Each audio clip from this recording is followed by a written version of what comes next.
Ah, yes, another episode of Coach Keyton and Crawford here on the Crawford Podcasting Network.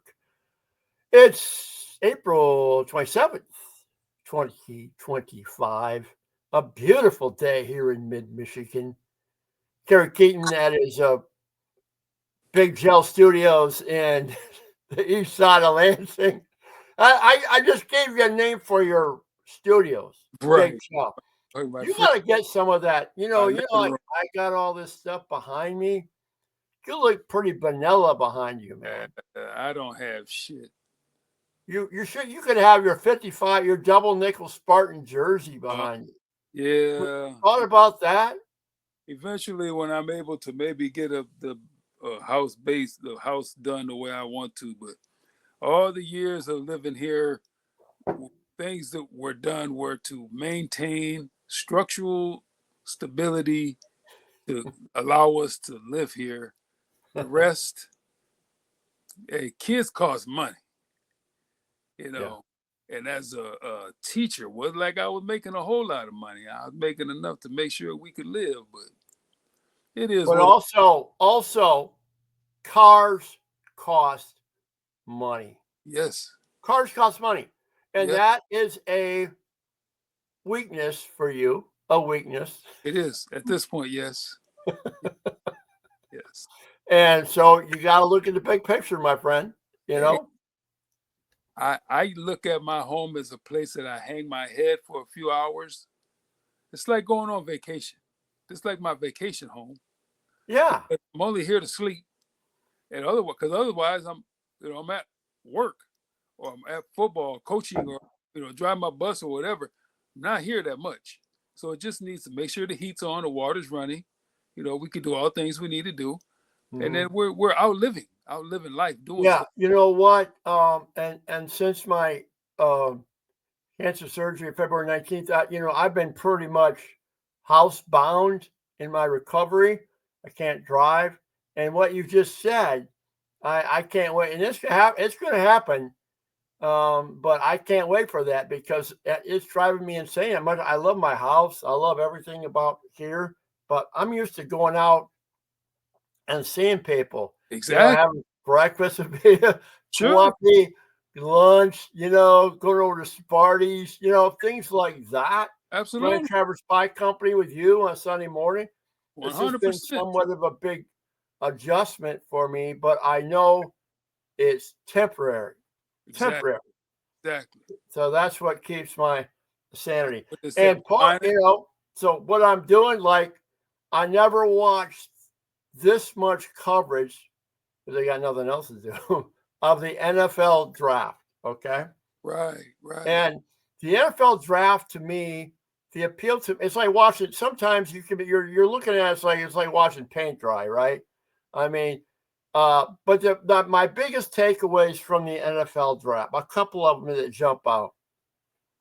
Okay, and I'm not hating on people. I'm just wondering about people. Okay, so over the course of 3 days, there were 600,000 people standing on concrete, all mushed together, just Right. like it was at Fort, Spread. in Spread. Detroit. I mean, I don't understand the appeal. No. It's cold. You're standing on concrete. How do you go to the bathroom? Your coverage is way better at home.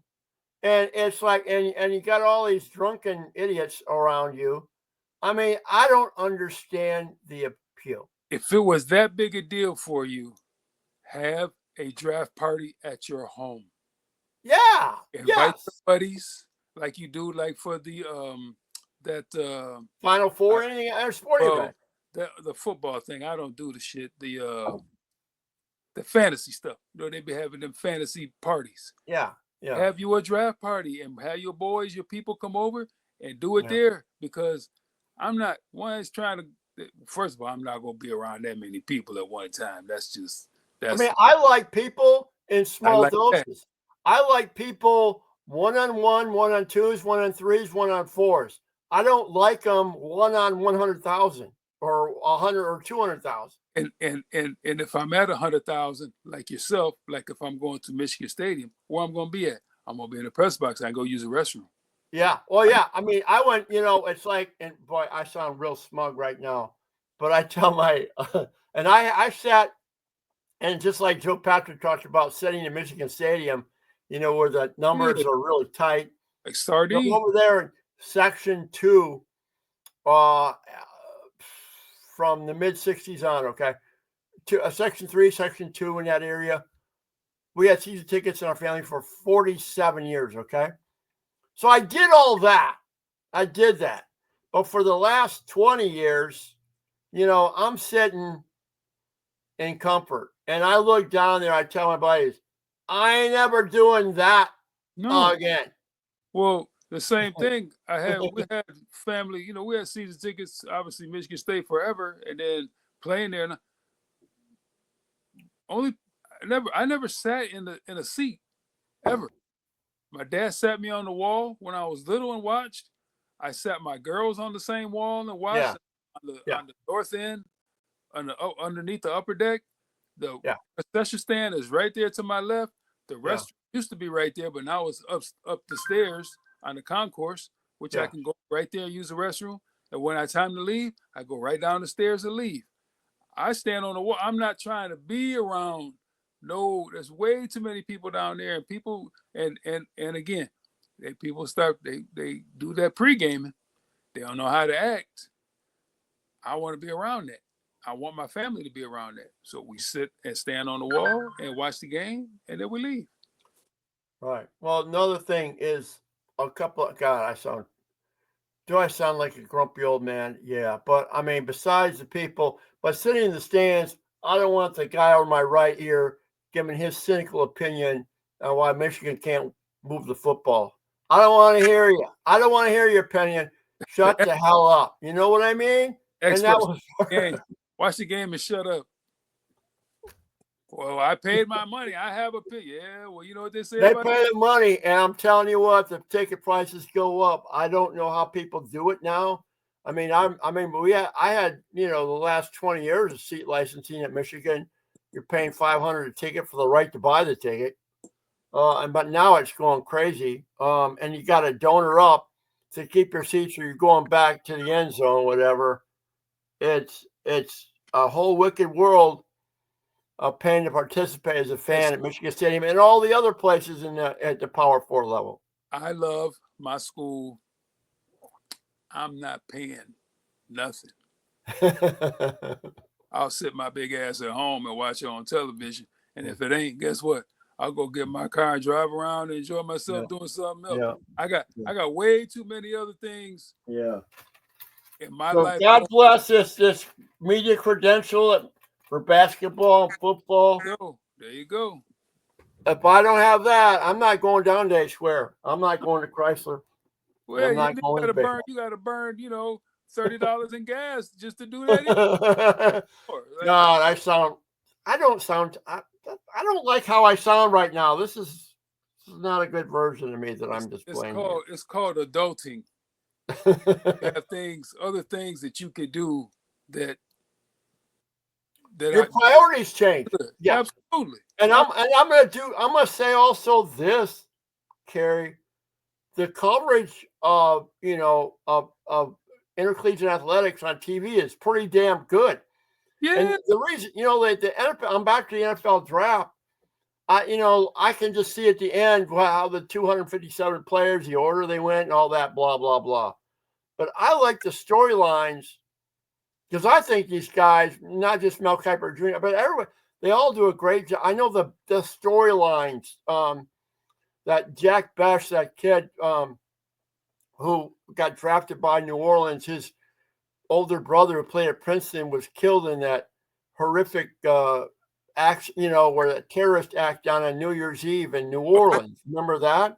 Yeah. Tiger was his brother's name. And so you can see the emotion in that family, at those scenes in the family room with all the friends and everything. Sure. Now, those things to me that's why I watch the NFL draft, because that's heartwarming stuff to me. Maybe not to other people. The kid, what he said, I can't remember what I saw it, and then I showed my wife, and then we just laughed and almost cried with the kid. He's like, yep. And I want to thank my mom who just put her 2 weeks in because she won't be working no more. And I was like, yes, that's what I'm talking about. And then from that to the story with Derek Harmon, how Oh my God. Okay, so Derek Harmon's mom died right after he got drafted. He was able to make it to the hospital to tell her. Well, I mean, she probably knew already because, maybe they're watching it or something, that he got drafted. Basically, she stayed alive long enough to see him realize his dream, and then she passed away. I was like, That's insane. All kinds of messed up. That kid from Detroit Loyola, okay? Yeah. He went to Michigan State, and I remember when Cody was my son Cody was coaching at Central 2 years ago, and he's, they're out there doing warm-ups, and he's looking at this Derek Harmon, and the guy's got his eyeballs are popping out of his helmet. He's so intense. And it's like, that dude is scary good. And then he went on and did the portal thing for what he went to Oregon, right? Is that where he went? Yeah. Great player. Terrific player. I will go to practice. I mean, nothing's changed out there. Just playing the dozens, talking trash to each other. They'll make fun of them because if you look at them, they'll make fun of them. D-Harm, be quiet. You ain't even got no calves. He has no calf muscles. His really? Skinny. It's absolutely hilarious. I can relate to that. I used to be called flamingo calves. Yeah, in college. Hilarious. And they're playing the dozens and they're going back and forth. But I remember mentioning it to numerous people out there. Everybody was talking about when Barrow was going in the portal and getting back out the portal. I'm like, I don't care. It's like Harmon is the problem. We got to keep him. He's the guy he's the problem. We got to, whatever. And he ended up making the best decision for himself and going to Oregon and doing what he did. And obviously it worked out well for him. And it worked out well for my Steelers because now he's going to be a Steeler and learn under Cam Hayward. So life is good. But I told him, like, no, we got to keep that guy. That's the one we got to keep. And we lost both of them, which didn't help us very well last year. But no, and it proved correct because Derek Harmon was a problem. And Derek Harmon was one of 9 NFL draftees from the state of Michigan, which tied for 7th.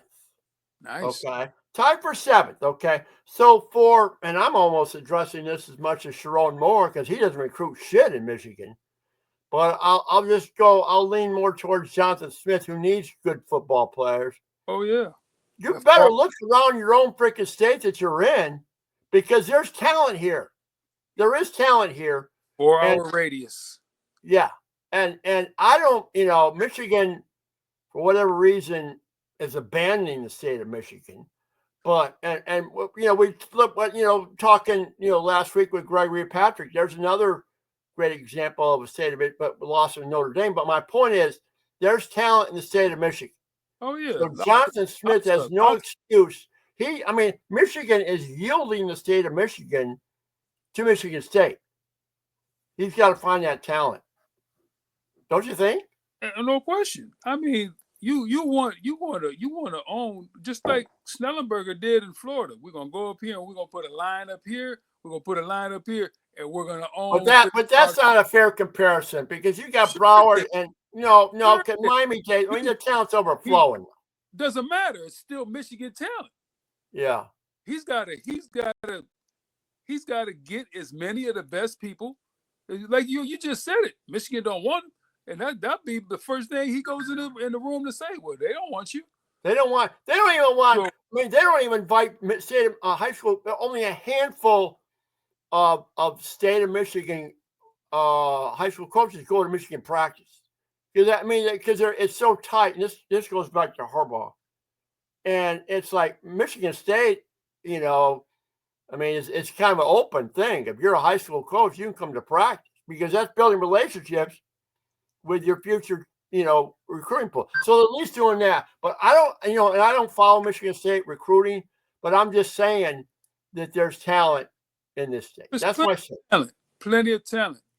Because we used to see all the time when they come in there and they bring in all them kids from all them other states from around. We look at them like I said, I'm playing with plenty of McDonald's All-Americans that shouldn't even have been Burger King All-Americans. Trust me. And, good guys from Michigan that weren't so good, and a lot of guys that turned out to be really damn good. Yeah. Well, the wide receiver from Hudsonville Union Christian in 2018 won the state championship. And then he went to Hillsdale College. Mm-hmm. And then now he's at, he was at, where he ended up at? Arkansas. From Hudsonville Union Christian, and now he got drafted by the Lions. Okay. Outstanding. So, he's a state of Michigan kid. Yes. I love state of Michigan kids. Yeah. And the thing is, not only besides the fact that there's plenty of talent and the kids could play, if they don't want you, it's like once again, George did it. D'Antonio did the same thing. You go and get the 2 and 3 stars that nobody wanted. They have chips on their shoulders, and you coach them up, and they become really good football players. But they're here in Michigan, which means what else? They're gonna come to your games.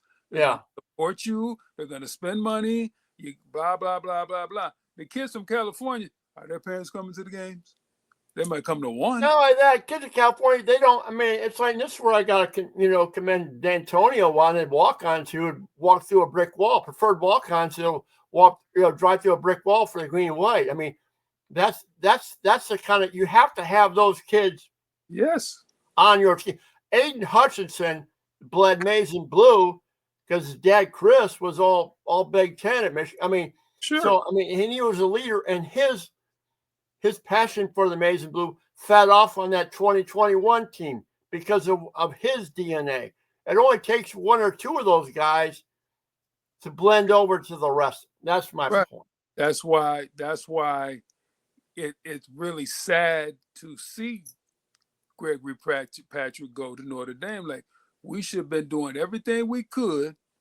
Well, okay, let me ask you this. And we're doing this after the fact, because we had Joe and Gregory, and that was a great podcast. It got a lot of views. What would Michigan State, do you have any idea how much effort Michigan State put forth and how good did they? Now, he said, Gregory said all the great things, and I understand that. No. I'm very sincere, but they did. They worked hard.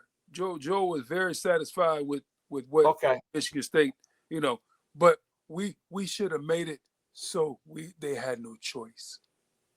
Well, define what that is. Pay the man, put the money on him. Okay. You make it so he has no choice but to. So if he did not choose Michigan State, it was like, well, hey, he was going to Notre Dame from day one. You know what I'm saying? Yeah. Like, you have to make it almost impossible for them to say no. Okay. No, that's the way I feel. That's a fair point. As a legacy, that type of thing. Like, no, you got to make it impossible for him to say no. And if he does, well, then whatever. It is what it is. No big deal. Yeah. Can't do that. But no, that is because the talent's there. It wasn't like you were throwing the money at a bum.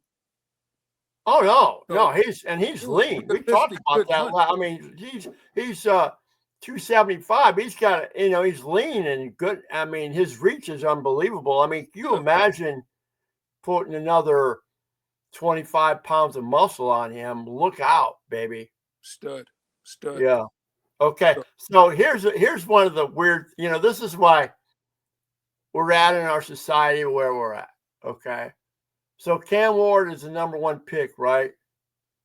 And his signing bonus, which is guaranteed money, right? Signing bonus, $32 million. $32 million. I mean, how do you wrap your head around that? Hopefully he's got good Ted Turgeons around him. I mean, that is that's multi-generational money. Incarnate word. Well, okay. Let's okay, wait a minute. That's 32 million signing bonus. That's really about 18 to 20 mil. That's all. Well, I understand all that. Like, I'm throwing out careful. gross. I'm throwing out the gross number for the glorification process of it. I Right. know about the taxation, Right. but that's still the take home money is up. They don't understand that shit. That's why they end up fucking doing Andre Rison videos and being broke, because we don't get ourselves with the right people, Right. and that money Well, is not. that's it right there. You have to have Gotta get people the that right. care That's about why you. Jalen Hurts is freaking amazing. Yeah. He surrounds himself with women who understand and are out to just get paid, and he's going to be a bazillionaire, and his kids is going to end up, his kids are not going to need any money.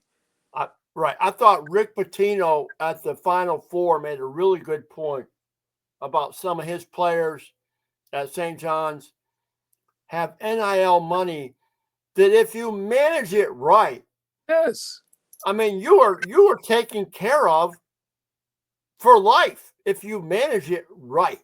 That's why it's so important how Michigan State is doing it with Darian Harris and those guys out there, teaching those young people, getting them to understand, to make yourself an employee, so that you can take that money and you can pay yourself and you can do all the right stuff with the taxes and all that. They're teaching those kids that, so they understand, like, no, this is not just free money. You have to be able to know how to manage it, put it here, put it there. I know a couple of those kids out there have already bought properties, and they're creating monetary revenue. Well, you're building equity in real estate. I mean, you're not just buying, you buy a car that just evaporates in right now in value. Yeah. So they're teaching those kids, and I hope the other universities are doing the same thing. But I know Michigan State is, and they're doing everything they can to help them not only make money, but take care of the money and do what's best for them in the long run. Okay. Speaking of Michigan State, our final question for you. Man, time flies with us. This is why I love this podcast. So Ohio State had 14 draft picks. I think Georgia had 13. Michigan had 7, but they had 3 in the top 13. Yeah. Michigan State had 1 late round. I mean, the offensive lineman, I can't think of his name. Newman, kid from Holy Cross. Yeah, the transfer from Holy Cross. Yeah. Talent, you got to have talent. You have to have talent. I mean, and here's an example. Like the SEC had 79 draftees, okay? The Big Ten had 71, and then it just drops off. So the talent, and everyone wants to play in the league, all right? So Michigan State has to get talent. They got to get better players.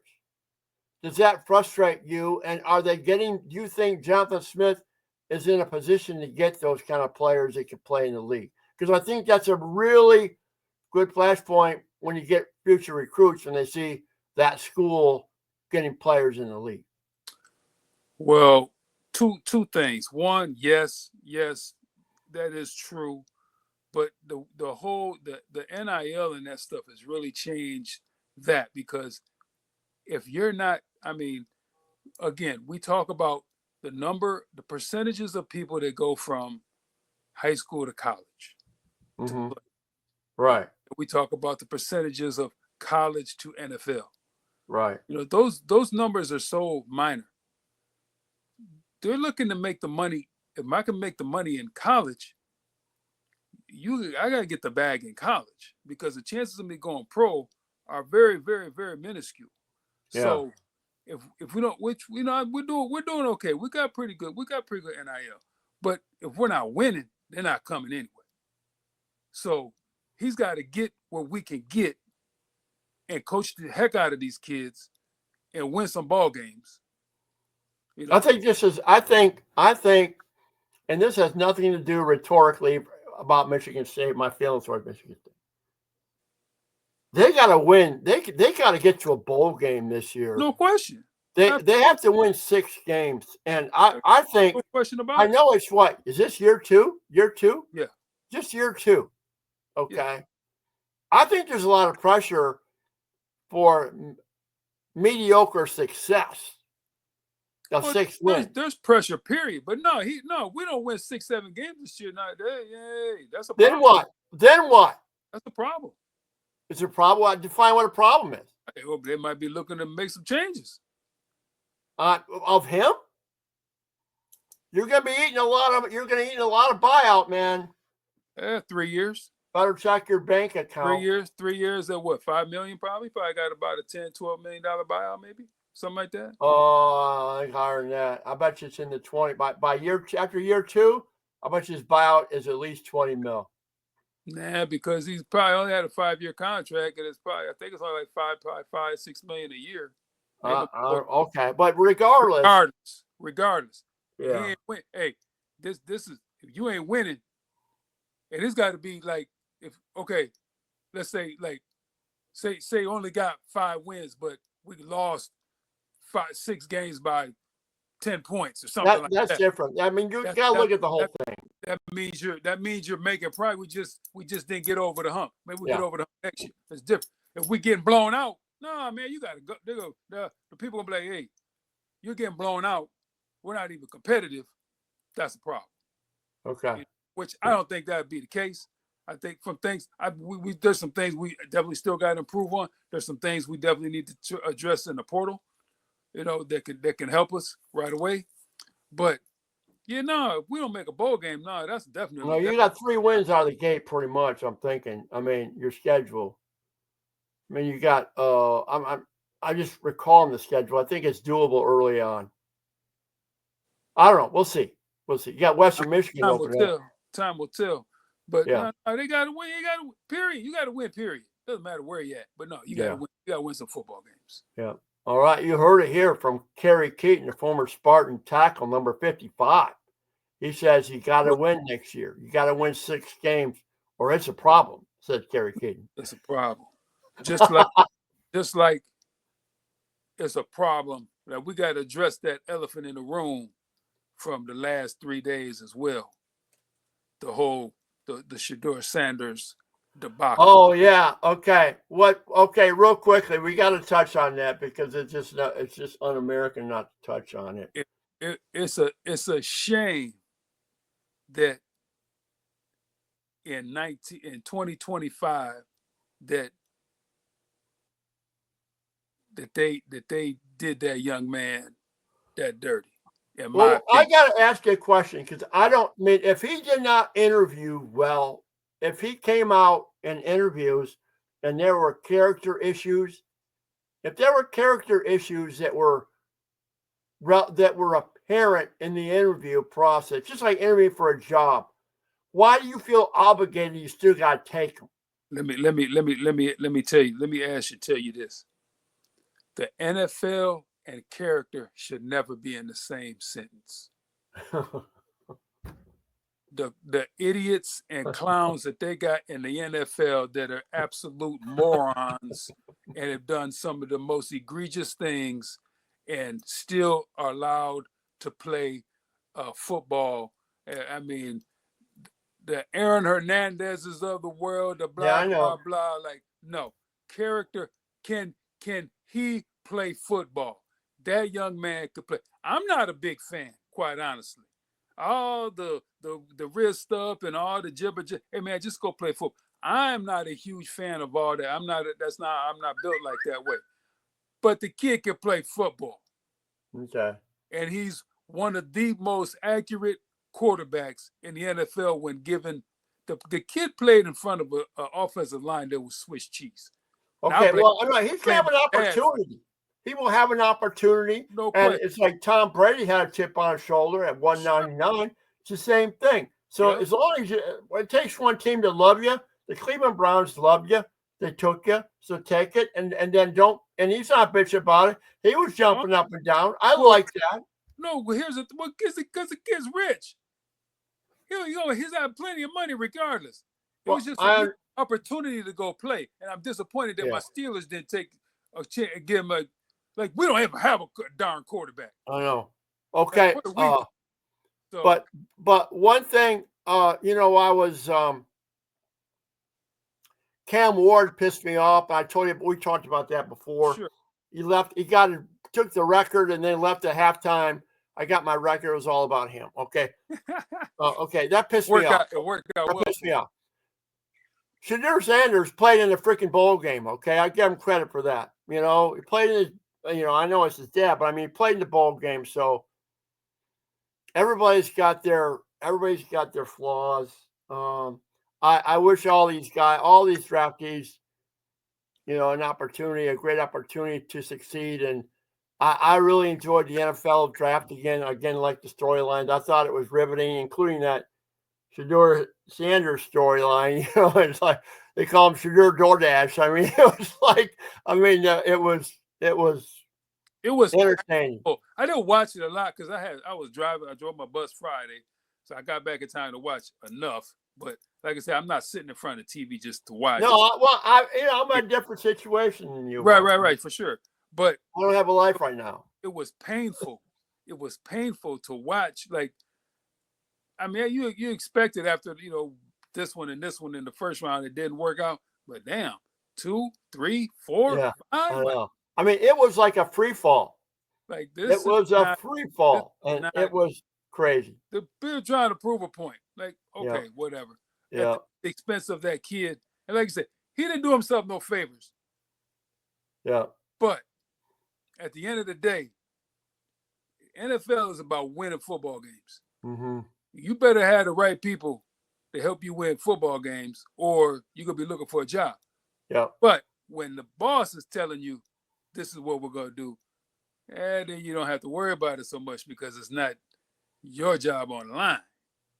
Right. So, like you said, he has an opportunity. That's all you can ask for. That's all I asked for. And free agents have an opportunity as well. Yeah. So anyway, Kerry, they got no quarter. Boy, they got. What you say? They got 5 there, but they really don't have any. They don't have any. But I mean, they'll sort itself out with trades and things like that, and free agency. So great job again, Kerry Keyton. Name of the podcast, Coach Keyton and Crawford here in the Crawford Podcasting Network. Go out to Tom's Take Community on YouTube, on TikTok, and also on Facebook community page, and you can find all our content. Until next week, next Sunday, I'm not sure what day that will be, May 4th, whatever. Until next time for another Coach Keyton and Crawford. Great job, Kerry. Yes, sir. And go green. All right, go blue.